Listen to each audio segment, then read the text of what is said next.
Hello guys, welcome back to another video. So today I've got for you a absolutely gorgeous Toyota Prius. Now I say absolutely gorgeous because it really looks nice, and this is probably not this particular car, but the Toyota Prius was my first car into the hybrid market, and then now I'm slowly getting into the EV market. But what I'm going to do now is do a quick walk around just so you can see the condition of the car, and then we're going to jump inside and I'm going to show you all the interior features and gizmos and gadgets and everything that this car comes with. Now this particular car comes with the registration number GK07 Oscar Zulu Whiskey OZW, and it is a Toyota Prius finished in the TSpirit trim. So that's the top of the range, all the bells and whistles range trim, basically.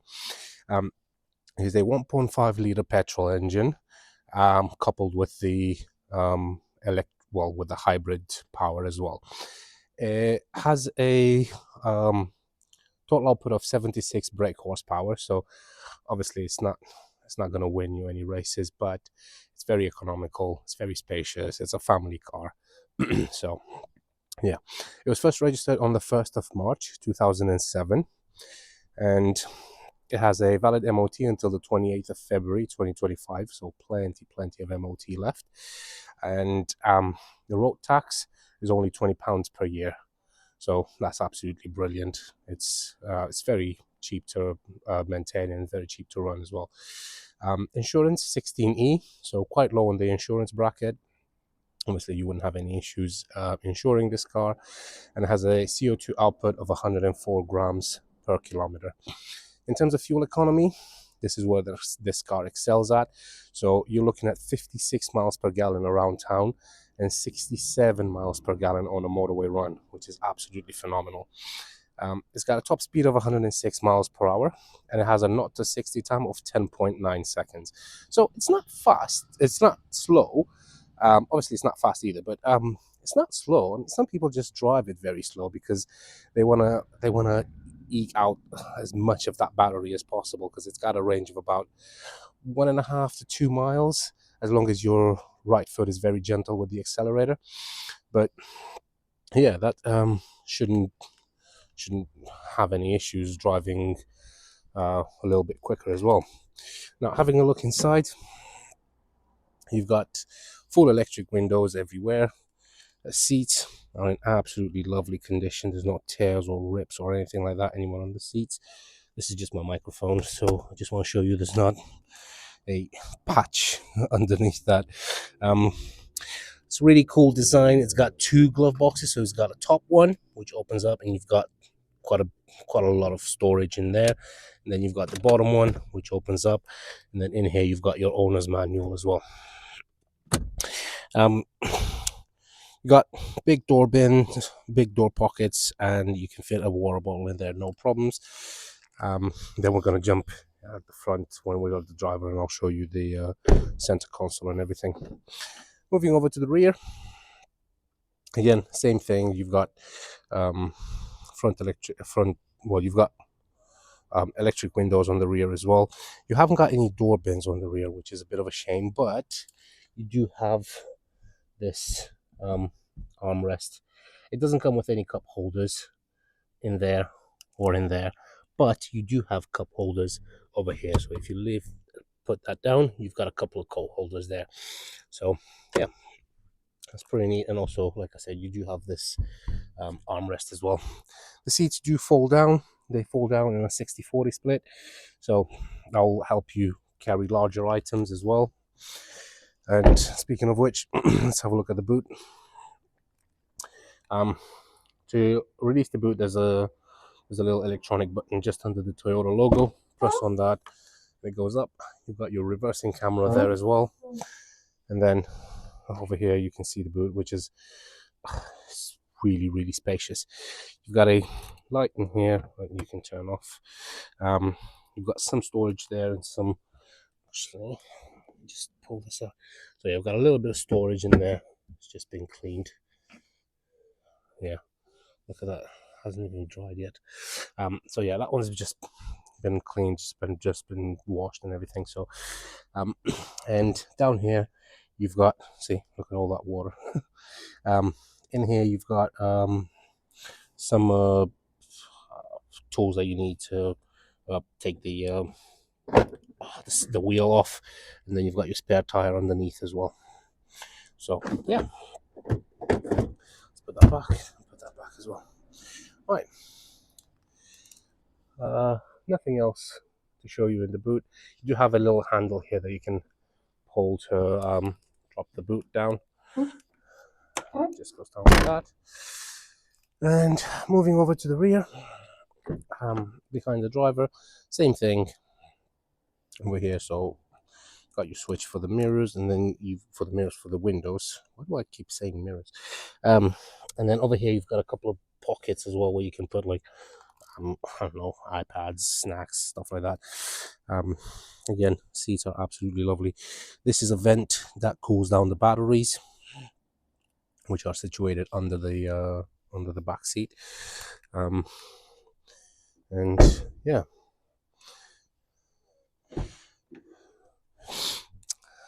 here we go. Moving over to the front, you've got all 4 electric windows. That's to lock and unlock the doors. That's for your mirrors and for your windows. See, I always keep saying mirrors when I meant windows and vice versa. So that's for your windows, that's for your mirrors, right? So yeah, it does have electric mirrors as well. And that's your power button. And then over here is to adjust the height of the headlights, and that's where your key goes. Right, jumping inside, got the key. Pop the key in the ignition, and then put your foot on the brake and press the start button. Then all the lights will come on as they should, and then they go off as they should. Probably won't be able to tell. Oh no, you can. So the car has 106,079 miles. So some people might say that's high mileage, but people that look at a Prius know that that's absolutely nothing. For a Toyota Prius, 100,000 miles is absolutely nothing. People still sell them with, like, I don't know, 300 plus thousand miles, and they still fetch strong money. These are so reliable. They just go on forever. Steering wheel has got all the buttons that you need, starting from here. So you've got your volume up and down, your modes, that's to select tracks, your AC, temperature, and then over here you've got your map info, voice command, phone to pick up and hang up, recirculate, front window defrost, and rear window defrost. So all your all your climate control buttons are on the steering wheel, and it's so much easier to press them than if they would be down there. You get cruise control with this one as well. Obviously, being the top of the range, it does get cruise control. You've got your automatic lights. Oh no, wait, no, sorry, they don't have automatic lights here. It's just normal lights, and then your wipers as well. Moving over to the center console, that's your screen there. As you can see, the battery is nearly full. It's just 1 bar missing, but that drops down and regenerates as you're driving, basically. That's your display. If you want to adjust the contrast and the brightness, then you've got info here, so you can press trip info, maintenance, telephone, calendar. So trip info, and then you can go into consumption as well. Do that. So it's done 38 miles since I've last put some petrol in it. I have driven it quite a bit, and it's absolutely fine. There's no issues with it whatsoever. Over here is your climate control, so you can actually adjust the climate, like I said, through the steering wheel, but you do have it on the screen there as well, where you can turn it off, select where you want the air to come out from, choose from low to high. You got AC, front window defrost, rear window defrost, recirculate, and auto. And then audio works absolutely fine. And it is actually, if you look on there, it is actually a JBL sound system as well, which is absolutely fantastic. It sounds really good. Over here you've got your menu. I agree. That's for your sat nav, basically. So it does have sat nav. I mean, to be honest, I don't know how many people are going to use it because it's obviously it's 2007, so it's not probably updated. But it's good to have it there, I guess, if you run out of battery on your phone or anything like that. I mean, it's better than nothing. Well, you set your destination, and that's for your map. And then moving down here, you've got your so you can change from miles per hour to kilometers per hour, and then your odometer trip, your hazard lights, and that's where you can adjust the clock on there as well. Obviously, it's not 8 o'clock. And here is your radio. So you can load CDs from there, and then you can these are basically your radio. So power, seek, track, AM, FM, disc, auxiliary, and traffic announcement as well. Tune file. It does support MP3, Windows Media Audio, and it does say it is a JBL audio system. You got a bit of a storage in there which closes up just like that. It's pretty cool because it blends in with the whole dash. Over here you've got a couple of cup holders which again they close up. Very, very nice. And then you've got this whole center console here that's empty. You can put some stuff in there if you want, but obviously it's not ideal because they could roll over into your feet. But yeah, that's for your cup holders. And over here you've got your armrest, which obviously lifts up. You've got a little tray here that you can put some coins or anything, and it's got some velvet cloth stuff to it, so it'll stop things from rattling around. And then down there you've got your aux cable, and you've got a 12-volt socket in there as well. Right. Moving up here, you've got a sunglass holder, which is absolutely fantastic. I love sunglass holders in cars. They make so much sense. And then you've got your interior lights in here, which obviously work absolutely fine. There's no issues whatsoever. Over here, you got your sun visor with a vanity mirror and with the lights. And the lights, to turn it on, just switch it to on. Oh, there we go. So I thought that wasn't going to work there for a second, but yeah, no, it does work absolutely fine.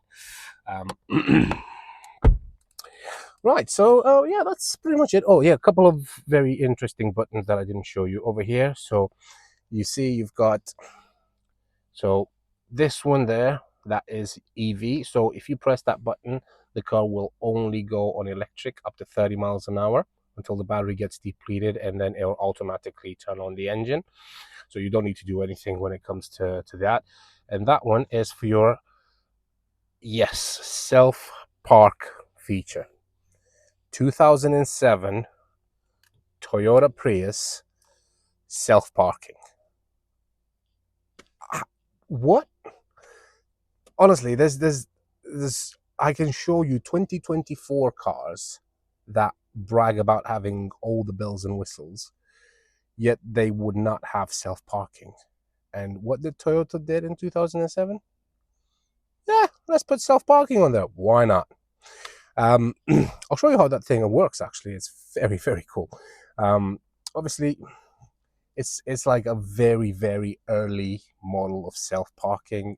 I probably wouldn't trust it 100%, but if you are very, very bad at parking, then you could potentially use it every once in a while. But it's cool to show it to your friends and stuff like that. But I mean, I don't think I would have the patience to use it, but I'll show you how it works now. It's very interesting. It's very cool. Yeah, that's pretty much it. The car, like I said, it's just in service, has a long MOT. It drives absolutely beautiful. There's no issues with it whatsoever. But let's have a look how that self-parking thing works. So to release your handbrake / foot brake, it's over here. It's at your left foot. So you have to press it, and then you're probably going to be able to see it where it says on, off, push, on, off. So you have to push it to engage the handbrake and push it again to disengage it. Let's try that self-parking feature, shall we? Right, put the car into drive, and let's just move it over here. I'm gonna leave it here, like that. Okay, and I'm going to go into reverse. It's going to start beeping, which is annoying. And I'm going to press this self-park feature. And now we have, if you look on the left and on the right, you've got a couple of, so you can choose between parallel parking or reverse parking. So let's just choose parallel park, right? And right now, you can probably see in there, it's showing me a green space and you can manually adjustment, so you can adjust the frame to target. And then what you have to do is press that OK. So you can adjust it by pressing these arrows that will adjust left and right, and then you can press OK. And then I'll show you caution, surroundings, carefully for safety, speed control, and stop the vehicle using foot brake, be careful of the turning steering wheel. Yes, I agree. Right, so here we go. So I've got one hand here and the other one I'm holding the phone. I'm just slowly releasing the brake.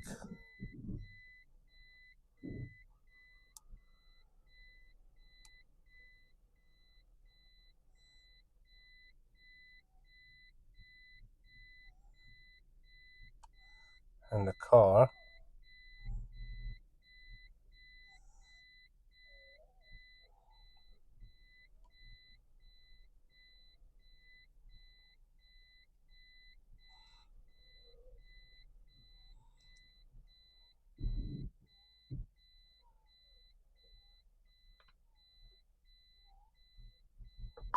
The assist has been cancelled. Oh yeah, that's because I wasn't on flat surface. Let me try this again. But how cool is that? How cool is that? Let me see if I can park it in there, shall we? Let's see.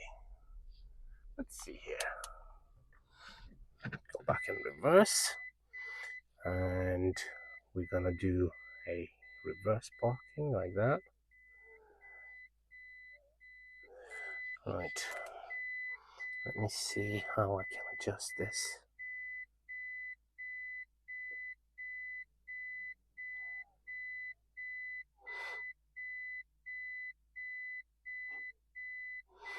There we go. It's showing me green. Right. I don't know if I trust it, but let's go for it. Check surroundings. Okay, I agree. Right. Obviously, I'm going to keep looking in the mirrors as well because I don't want to hit any of my cars.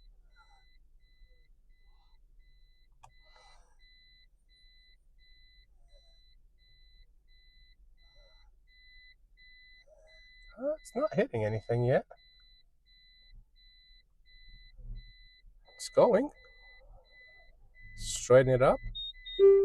The assist is finished. How cool is that? It literally parked me in between the two cars. So you know what? It's totally usable. It is totally usable. So cool. 2007. 2007. Fantastic. Absolutely fantastic. Right, stop with the beeping, please. Well, I didn't set it to go straight, so I have to just straighten up a bit. But it is absolutely fantastic.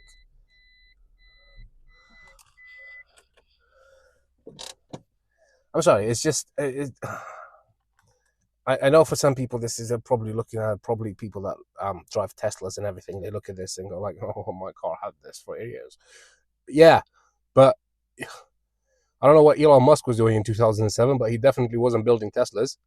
And this thing was coming out, and it was fantastic. It's got this self-parking feature, which is brilliant, absolutely brilliant. And not just this, the whole car, right? The Toyota Prius has a very bad reputation. Not for the reliability, but because it's slow, right? Trust me, the car's not slow. If you put your foot down, it will go. I mean, it has a 0 to 60 time, like I said, 10 seconds. It's not bad. Okay, I've seen sportier looking cars than the Prius that have a 0 to 60 time of 15 seconds or whatever. So It's not bad. It's not bad at all, right? It's just that people that drive the Prius, they want to drive it on electric as much as possible because it will save them fuel, right? You would do the exact same thing if your car, if you could choose to drive your car a little bit slower. Obviously, I'm not talking about petrol heads here. I'm not talking about people that like to rev their engines and drive like lunatics, me included. Uh, if you was to choose, if you was to be told, right, if you drive your car 10 miles per hour slower, but you're gonna save X amount of money at the petrol station, or you're gonna fuel a lot less than you are now, or a lot less often. I don't know if that's correct. Um, you'd probably say yes. I mean, a lot of people would probably say yes. So, see, that's what I mean. It's a very, very nice car, honestly. The Toyota, and again, reliability wise, have a look and see the prices that some people ask for like 300,000 mile cars. Astronomical for a car that's nearly been to the moon. So, yeah, not much else I can say about this. This is brilliant. I absolutely love it. If you're interested and would like to book a viewing, or you want to come and have a look at the car, by all means, be my guest. You can call me on 01684 355032. Or you can visit the website at www.vindemautos.co.uk, or you can email me at vindemautos@gmail.com. That's it. 2007. Parks itself. Unbelievable. That's it. Thank you very much, guys. Take care. Bye-bye.